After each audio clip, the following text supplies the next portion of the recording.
Muito bem, quero ver se você está bom mesmo para manusear a Bíblia. Livro de Gênesis.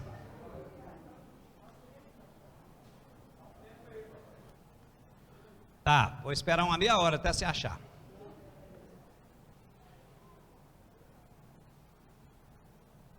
Muito bem.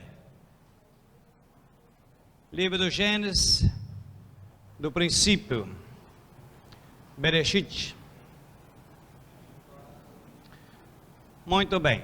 Capítulo 39. Posso ler? Então vamos lá.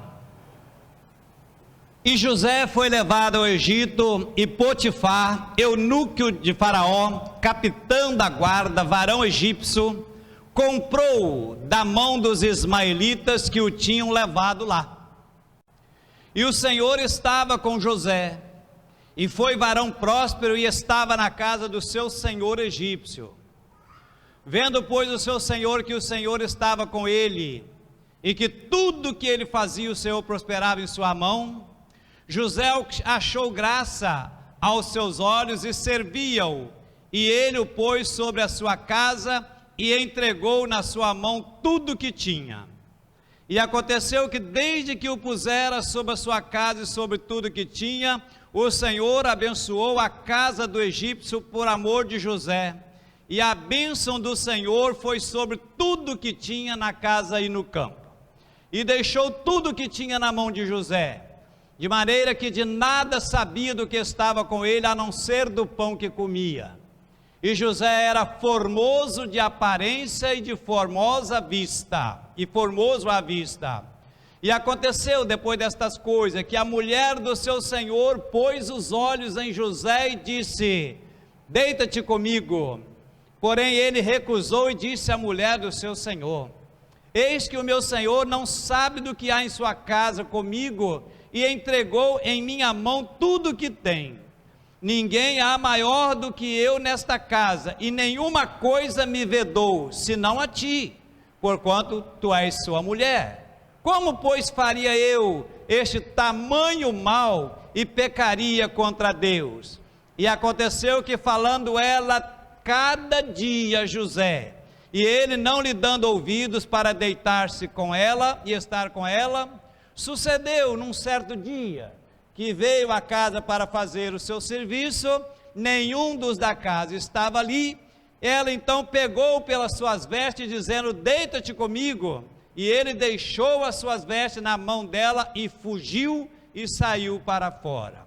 E aconteceu que, vendo ela que deixara a sua veste em sua mão e fugira para fora, chamou os homens de sua casa e falou-lhe dizendo: vede, trouxe-nos um varão hebreu para escarnecer de nós. Entrou até mim para deitar-se comigo, e eu gritei com grande voz. E aconteceu que, ouvindo ele que eu levantava a minha voz e gritava, deixou a sua veste comigo e fugiu e saiu para fora. E ela pôs a sua veste perto de si, até que o seu senhor veio à sua casa.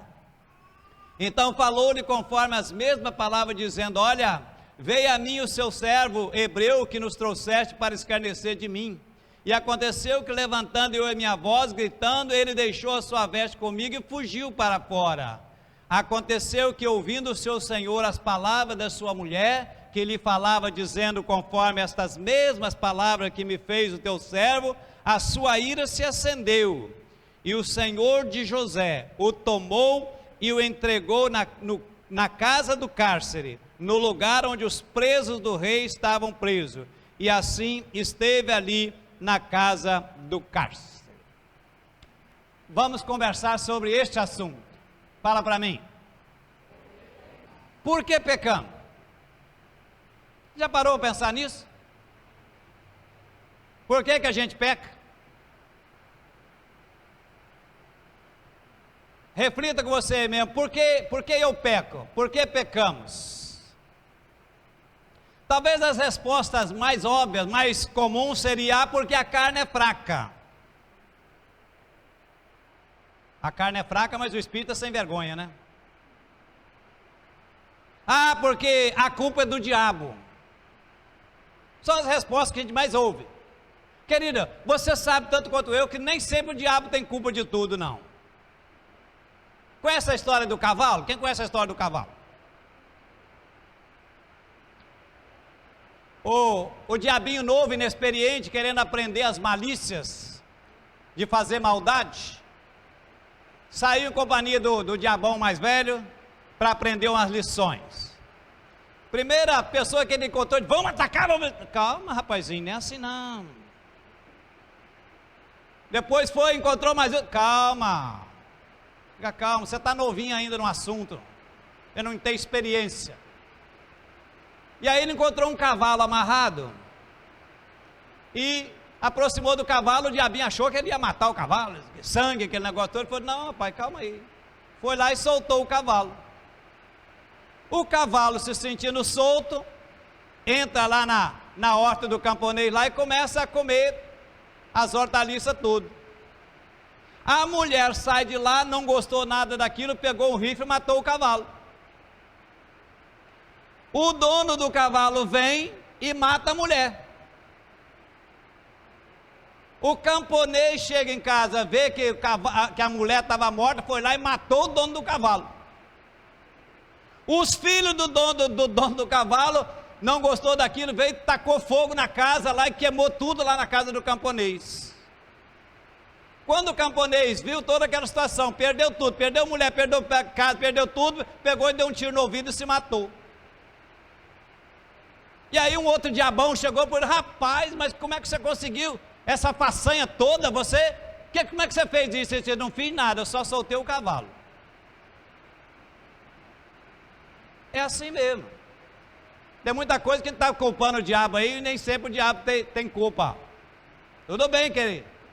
Como diz o dá lá, risca o palito de fósforo e sai fora, depois é com a gente. Ou então outro diria assim, mas olha, é porque a natureza do homem ela é inclinada ao pecado. Querido, será que é isso mesmo? É isso que nós vamos ver nessa noite. A história de José é uma das histórias mais fascinantes de toda a Bíblia. Uma história bem comovente. Exceto Jesus, talvez José seja um dos personagens mais admirados da Bíblia. É tão interessante a comparação entre José e Jesus, que os estudiosos já encontraram mais de 200 traços entre Jesus e José. Um teólogo chamado Bernardo disse que se despir a José, vamos encontrar Jesus. Apenas para citar algumas semelhanças, alguns traços. Ambos foram rejeitados pelos seus irmãos. Ambos foram vendidos, um por 200 moedas, o outro por 20 moedas, outro por 30 moedas.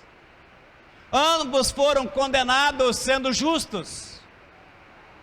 Ambos foram colocados entre dois culpados. Desses dois, um se salva, o outro não se salva. Os dois saem do sofrimento para reinar, para brilhar. Ambos foram instrumento de salvação para o seu povo. Ambos deixaram a convivência com o Pai, a quem tanto amava, para cumprir uma missão. E por aí vai, inúmeras, chegaram ao ponto de encontrar mais de 200 semelhanças, mais de 200 traços entre Jesus e José. Então José é um personagem fantástico. Mas o nosso assunto é, por que pecamos? Então eu volto a dizer, alguns dizem, olha, é uma fraqueza minha, uma fraqueza que eu tenho. Outros dizem assim, olha, eu não consigo largar, não consigo me livrar disso. Querido, o pecado é a coisa mais trágica que existe. Não há outra coisa mais trágica do que o pecado. O pecado destrói vidas, o pecado destrói famílias, o pecado separa casais, o pecado provoca assassinato, o pecado provoca suicídio, e o principal O pecado separa o homem de Deus. E separar o homem de Deus significa que o homem separado de Deus está indo para a condenação. Não há nada, absolutamente nada que possa separar você de Deus. A Bíblia afirma que a única coisa que separa você de Deus é o pecado. Isaías diz lá, olha, os ouvidos do Senhor jamais vão estar agravados para não ouvir as suas orações. As mãos do Senhor jamais vão estar atadas de modo que Ele não possa te abençoar e te ajudar. Mas a única coisa que faz separação entre vós e o vosso Deus são os vossos pecados, as vossas iniquidades. Querido, mas você não precisa viver pecando. Por quê? Porque há um Deus que perdoa, há um Deus que liberta, há um Deus que limpa, há um Deus que transforma, há um Deus que pode todas as coisas na nossa vida. João diz lá na sua primeira carta, capítulo 1, verso 9, dizendo, olha, se confessarmos a Ele o nosso pecado, Ele é fiel e justo para nos perdoar de todo pecado e de toda injustiça. Então, querido, vamos aprender então com esse personagem maravilhoso que é José, como nós podemos vencer a tentação. Primeira coisa, o fato de você estar longe de casa não é motivo para você pecar. O que eu falei?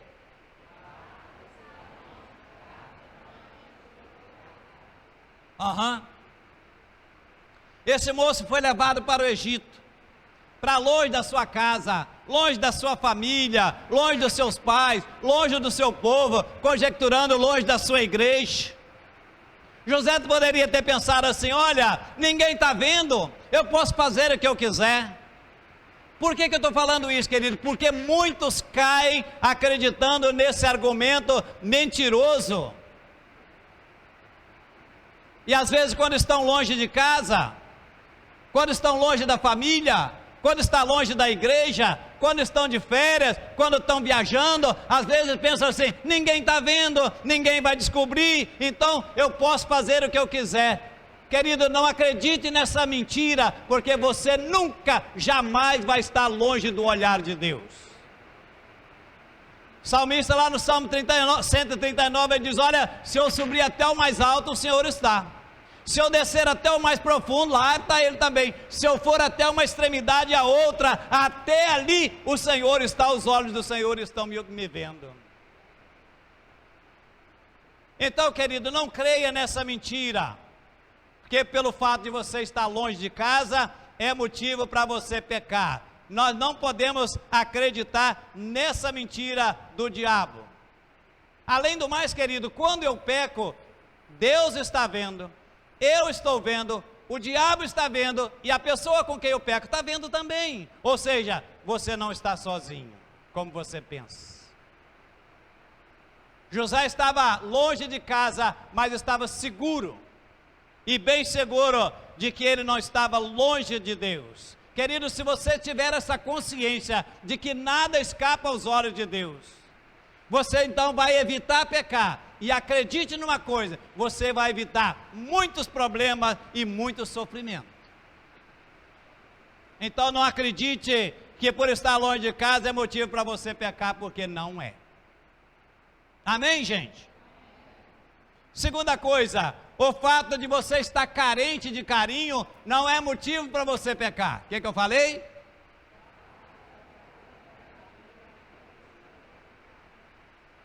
José era o caçulinha, José era paparicado pelo pai, e agora ele estava numa terra distante, sem ninguém para lhe dar colo, carente de carinho, de afeto, de amor. Por que eu estou dizendo isso, querido? Porque muitos caem nisso, esposas mal amadas, maridos sem atenção, filhos sem abraços. Quantos filhos, querido, carentes de carinho, de abraço, muitas vezes eles vão procurar atenção longe de casa, porque não recebem isso em casa. Isso explica, embora não justifique, por que nós vemos tantos adultérios, tanta infidelidade, tantos filhos saindo de casa. Mas mesmo na sua carência, José se recusou a pensar. Ei, querido, se você está carente de carinho, carente de afeto, carinho de atenção, isso não é motivo para você pecar. E fique atento nessa situação, porque o diabo vai te propor algo para que você possa pecar, para que você possa aborrecer o coração de Deus. Terceiro, o fato de você estar oprimido não é motivo para você pecar. Eu falei o quê? Veja bem, esse moço foi vendido pelos seus irmãos, foi afastado à força da sua casa, do convívio com seus pais, foi trabalhar como escravo lá no Egito. Certamente ele estava meio oprimido por causa disso. E muitos nessa situação às vezes se revoltam, às vezes revoltam até com Deus. Às vezes querem tirar a própria vida. Outros mergulham nas drogas, na bebida. Muitas vezes começam a beber sem parar. Ou então mergulham na imoralidade. E às vezes até dizem assim, Deus me abandonou mesmo, então agora que me importa, a minha vida não tem mais valor. Querido, não acredite nessa mentira do diabo. Deus nunca te abandonou, Deus jamais vai te abandonar, porque Ele te ama. Ele te ama tanto que pagou um preço muito alto, um preço incomparável, de dar o seu único filho para morrer por você, para pagar o preço do seu pecado. Então isso é uma mentira do diabo. Mas José, mesmo naquela situação, quem sabe oprimido, ele se recusou a cair, ele se recusou a ser derrotado, ele se recusou a se dar por vencido. Outra coisa, o fato de ser uma prática comum não é motivo para você pecar. Eu falei o quê?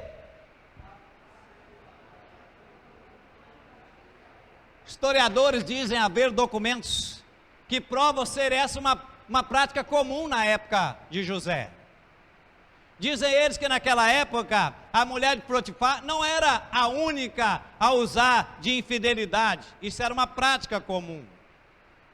E de fato, se você começar a ler Gênesis dos capítulos 35 até o 38, você vai encontrar muitas práticas perversas sexuais que eram comuns naquela época. Ou seja, era algo comum. É como dizer assim, olha, todo mundo fazia, mas José se recusou a ser como todo mundo. Ei, querido, você não é como todo mundo. Como aquela moça que diz, eu sou Maria, mas eu não vou com as outras não. Não é assim hoje? Todo mundo faz, tem nada a ver. Ora, não é porque todo mundo faz que você tem que fazer, sim ou não? Concorda ou sem corda? Amém? Outra coisa, não é pelo fato de você ouvir insinuações que você tem que pecar. Eu disse o quê? Diariamente José ouvia insinuações daquela mulher. Ele era assediado todos os dias. Querido, presta atenção, e o diabo sabe que isso funciona, porque muitos não resistem por muito tempo, você sabe disso.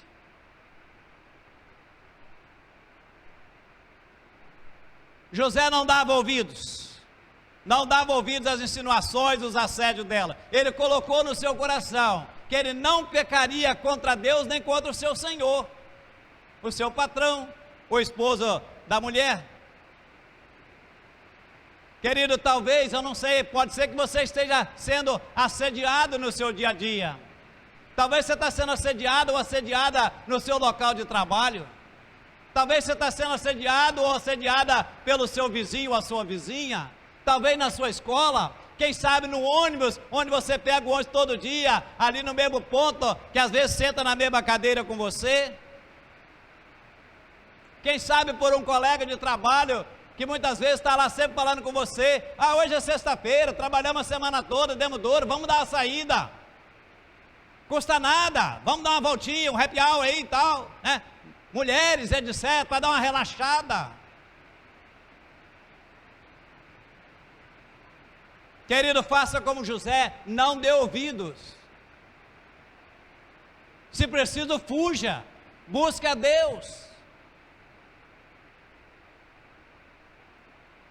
Outra coisa, o fato de você estar sozinho com o sexo oposto, não é motivo para você pecar. Você pode repetir?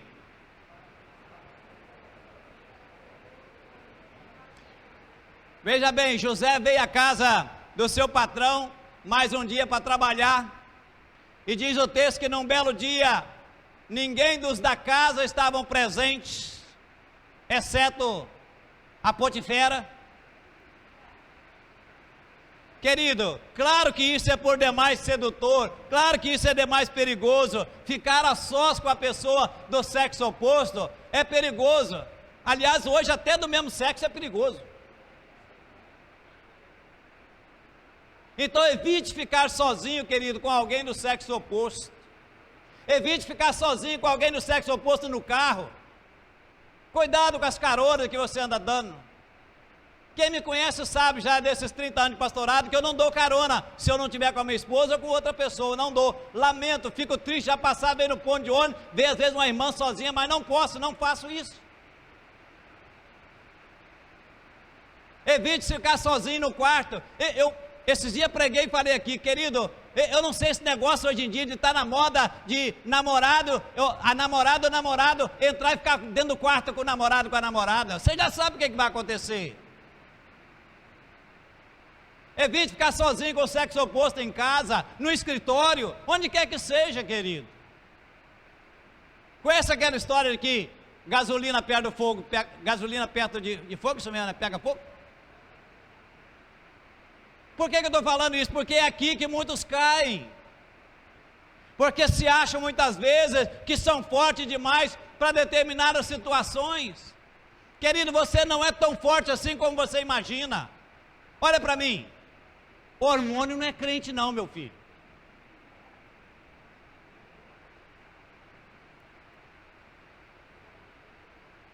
É melhor você ser chamado de frouxo, é melhor você ser chamado de bicha do que você pecar.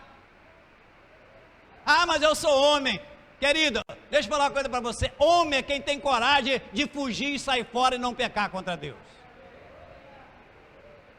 É melhor você ser chamado de frouxo e ir para o inferno do que ser garanhão e ir para o inferno. Ser chamado de frouxo e ir para o céu, amém? Do que ser um garanhão e parar no inferno. Eita. Ao contrário do que muitos pensam, querido, José não foi frouxo, não, a atitude dele foi muito corajosa. Ele não teve vergonha de fugir do pecado. É aquela história, você não quer ser picado? Foge das abelhas. Amém, gente? Presta atenção na chuva não, presta atenção aqui. Outra coisa, o fato de você ser bonito, ou de você ser bonita, não é motivo para você pecar. O que é que eu falei?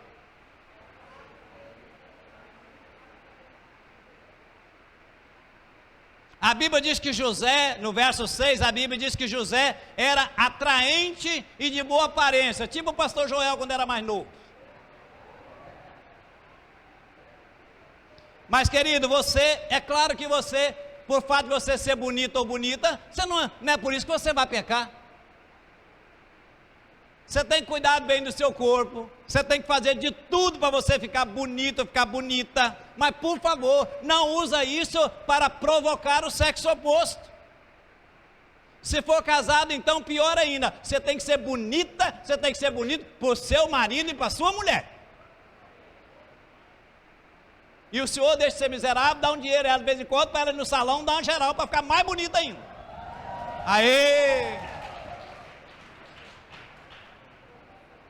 Querido, isso é um erro, é um pecado que muitos cometem. Seu corpo deve ser usado para glorificar o Senhor. Paulo disse lá em 1 Coríntios 6,20: glorificai, pois, a Deus no vosso corpo, alma e espírito. Então seja sensato, toma juízo, use roupa decente. Mas não é só na igreja não, querida, que você também tem que usar roupa decente, não. Tem que usar lá fora também, principalmente lá, para você dar testemunho. Amém, gente?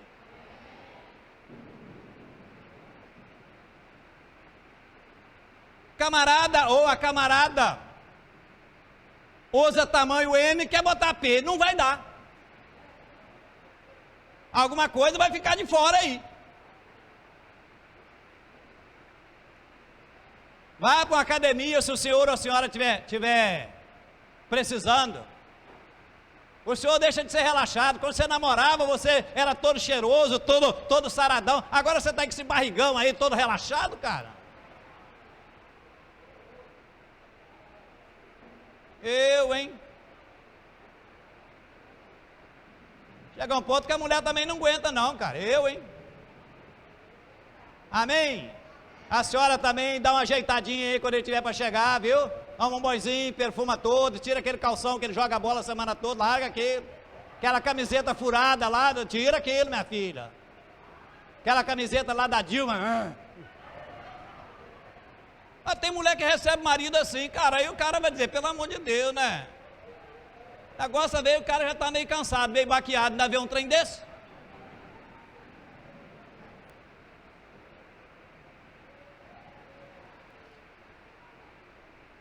Deus te deu beleza, querido, você é bonito, a senhora é bonita, mas não é para provocar ninguém. Amém? Amém mesmo? Mais o fato de você lidar com gente maldosa não é motivo para você pecar. O que eu falei? Querida, aquela mulher era maldosa. Mulher maldosa, diz o texto aí, entendeu? Perigosa. Na verdade, a bem da verdade, nem o marido dela acreditou muito na história dela. Tanto é que mandou ele para a prisão, porque normalmente era pena de morte.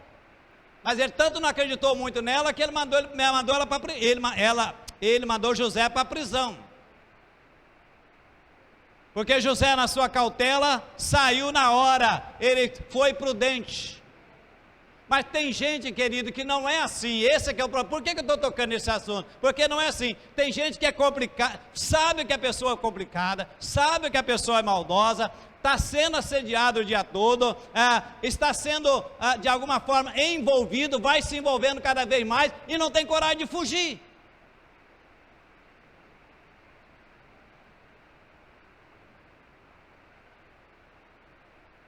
É aquele indivíduo que eu chamo de caçador. Caçador separado, caçador de cabeça, caçador de barriga. Mais o fato de você ser jovem não é motivo para você pecar. Falei o quê? A Bíblia diz que naquela época José devia ter entre 23 a 25 anos de idade. E alguns acham que essa idade realmente é uma idade difícil. Por quê? Porque nessa idade o jovem acha que ele deve aproveitar a vida, deve fazer tudo que ele tem direito. Ok, mas você não pode esquecer o que a Bíblia diz em Eclesiastes capítulo 11, verso 9. Diz assim, alegre-se jovem na tua mocidade, seja feliz conforme o teu coração. Siga pelo caminho do teu coração, ou seja, o que você quiser fazer, você pode fazer, mas lembre-se de uma coisa, por todas estas coisas, Deus trará você a juízo, ou seja, você vai prestar conta. Querido, eu não preciso experimentar certas coisas para saber que aquilo não presta. Eu não preciso experimentar droga para saber que não presta, a começar pelo nome, troço que tem esse nome não vale nada. Eu não preciso experimentar bebida, cachaça, esse troço para saber que não presta. Eu não preciso experimentar cigarro para saber que não presta. Sim ou não? Então não vem com esse negócio, eu só dei um trago para experimentar. Só dei uma cheiradinha para experimentar. Não, senhor, você não precisa disso não. Mais 10. Você não vai embora agora mesmo? Então vamos lá. O fato de você precisar do emprego, presta atenção, o fato de você precisar do emprego não é motivo para você pecar. O que eu falei? Muitas pessoas caem aqui. Veja bem, aquela mulher, de certa forma, era a patroa de José. Se ele aceitasse a proposta dela, talvez ela pedisse um aumento para ele. talvez uma promoção, um cargo melhor. Querido, cuidado com algumas propostas, tipo assim, olha, você quer manter seu emprego? Então faça isso ou aquilo, propostas não corretas, imorais. Ah, você quer se dar bem aqui na empresa? Aceite o convite do chefe para jantar. Cuidado com aquelas ofertas que vai ser, que você tenha que prejudicar alguém. Propostas desonestas, que envolvem coisas erradas. Conhece o ditado, né? Goiaba na beira da estrada, o que acontece? Ou está com bicho, ou tem marimbondo no pé. Muitos, principalmente no meio artístico, no meio político, querida, você ouve falar assim, olha, para chegar onde eu cheguei, eu tive que fazer de tudo. E de tudo mesmo. Mesmo sabendo que ele podia perder o emprego, José não aceitou, recusou o convite dela.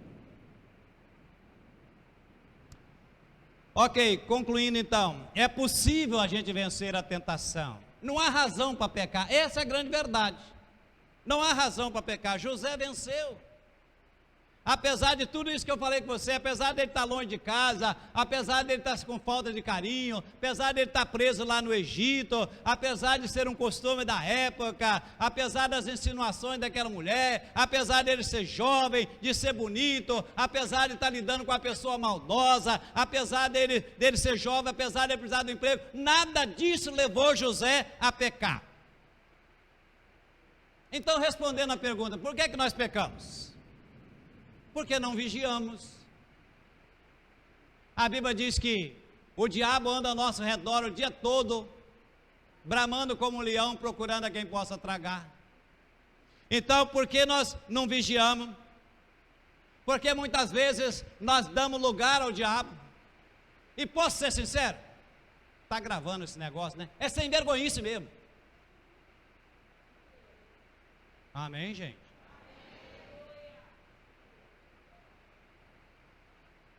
O pecado é uma escolha. O que eu falei? Você não é obrigado a pecar. Ninguém te obriga a pecar. Lembra de Adão e Eva? Adão, senhor, ó, a mulher que o senhor me deu. A gente nunca assume, né? A mulher que o senhor me deu. Virou para a mulher devia. Foi a serpente. Se Deus tivesse perguntado para a serpente, é capaz dela falar igual a história do cavalo. Eu só falei com ela que podia comer. Não obriguei ninguém a comer. Conhece aquele ditado? Se o pecado é que alimenta o diabo, mata ele de fome. Amém, gente? Vamos ficar em pé? Vamos adorar o Senhor. Querido, José escolheu Deus. José fez a escolha certa. Se ele tivesse aceito o convite da Potifera, quantos problemas ele teria arrumado? Quando você estiver diante de um pecado, querido, quando você estiver diante de fazer uma escolha, analise, ore a Deus, foge do pecado. Foge daquilo que pode trazer consequências terríveis para a sua vida, para a sua família e principalmente para a sua salvação, para a sua vida espiritual. Amém. Glória a Deus. Você, que a graça salvadora do Senhor Jesus, o amor do Pai, o nosso querido, e a comunhão e a consolação do Santo e Poderoso Espírito de Deus, seja com cada um de nós, seja, meu Deus e meu Pai, com todo o povo de Deus na face da terra, hoje e para todos sempre. Amém, amém e amém. Vamos em paz. Uma boa noite, uma boa semana para você. Amém? Vamos aproveitar a estiada.